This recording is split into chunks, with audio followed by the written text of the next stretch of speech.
ప్రవీణ్ పగడాల హత్య క్రైస్తవ సమాజానికి ఎంతో బాధ కలిగిస్తుంది.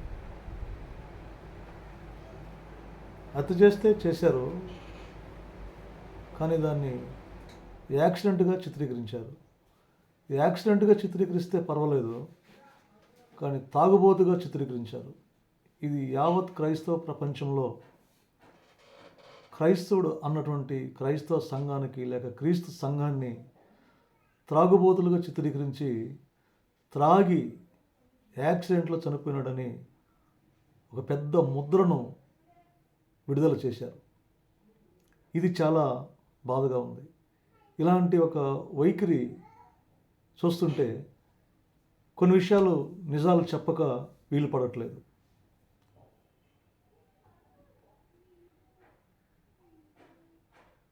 నిజమైనటువంటి యాక్సిడెంట్ జరిగింది ఆంధ్రాలో కాదు, నిజమైన యాక్సిడెంట్ జరిగింది సింగపూర్లో.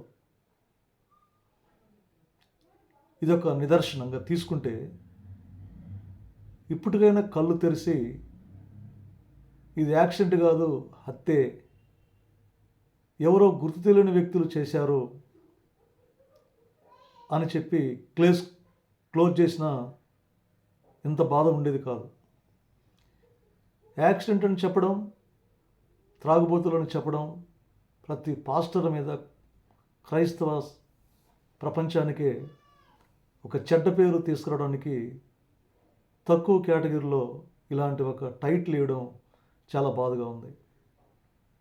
కానీ నిజమైన యాక్సిడెంట్ మాత్రం సింగపూర్లో జరిగింది. అది అందరికీ తెలిసిన విషయమే. ఇప్పటికైనా కళ్ళు తెరుచుకొని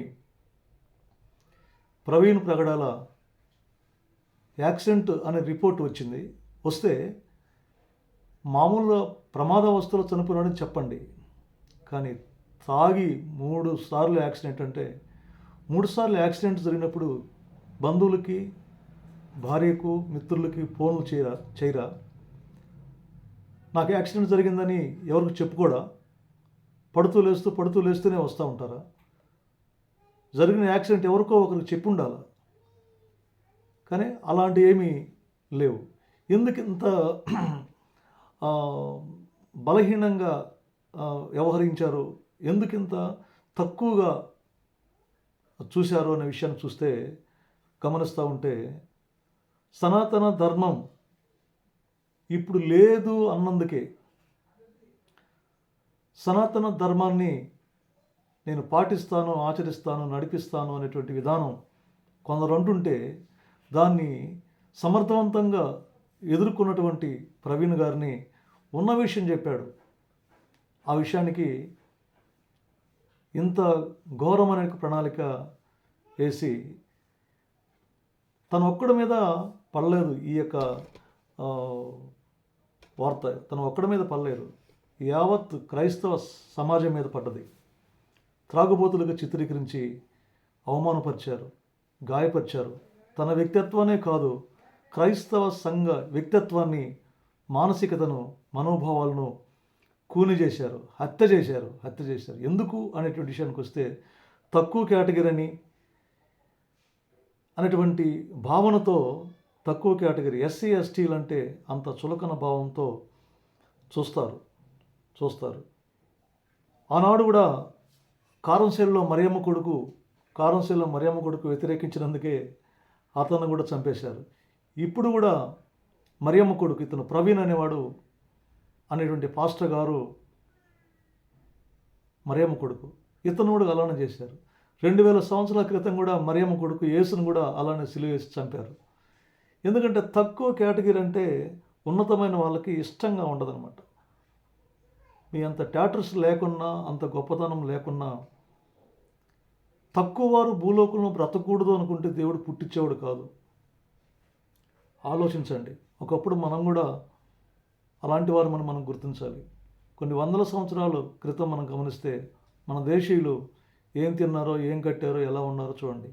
కానీ ఈరోజు కృతజ్ఞతాభావం లేకుండా తక్కువ వారిని తక్కువగా చూసి ఇంకా తొక్కారు, హత్యలు చేస్తున్నారు. హత్యలు చేశామని చెప్పండి, రుజువుపరచాల్సిన పని లేదు.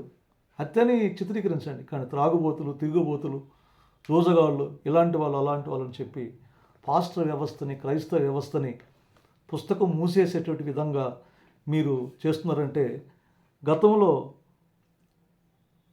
మన గౌరవ ముఖ్యమంత్రి గారు అన్నారు, అందుకే కదా ఎవడైనా ఎస్సీ కులంలో పుట్టాలని అనుకుంటారా అని మన గౌరవ ముఖ్యమంత్రి గారు అన్నారు. అది ఆసరగా తీసుకుని కొందరు సరిగ్గా తన కుటుంబాన్ని, పిల్లలను గాడిలో పెట్టుకోవాలని చేతగాని ప్రతి ఒక్కరికి ఎస్సీ ఎస్టీలు అంటే ఎంతో చులకనగా ఆలోచించడం, హత్యలు చేయడం, సినిమా స్టైల్లో చంపడం, ఏమి ఎరగనటువంటి విధానంలో ప్రవర్తిస్తున్నారు. కానీ పైన ఒక ఆయన ఉన్నాడు, ఏదైతే యాక్సిడెంట్ కాని దాన్ని యాక్సిడెంట్ అని రూపుదిద్దారో నిజమైన యాక్సిడెంట్గా సింగపూర్లో మహానేత కొడుకు జరగడం జరిగింది. మీకు అనుమానాలు ఉంటే నాకు ఫోన్ చేయండి, నన్ను కలవండి, నన్ను పిలిపించండి, నన్ను అరెస్ట్ చేయండి, విచారణ చేయండి, వృత్తాంతమంతా చెప్తాను.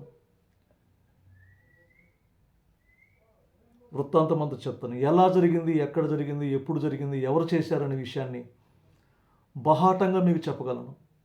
కానీ వద్దు, పోలీసు వారు రిపోర్ట్ ఇచ్చిన తర్వాత ఆ రిపోర్టును మనం మన్నించాలి. కానీ వారికి ఒక విజ్ఞప్తి ఏంటంటే, త్రాగి చచ్చిపోయాడు అనేది కాకుండా యాక్సిడెంట్లోనే చనిపోయాడని చెప్పేసి చెప్పడం మంచిది. అలాంటి రిపోర్ట్ కానీ మరలా కానీ ఇస్తే సంతోషం.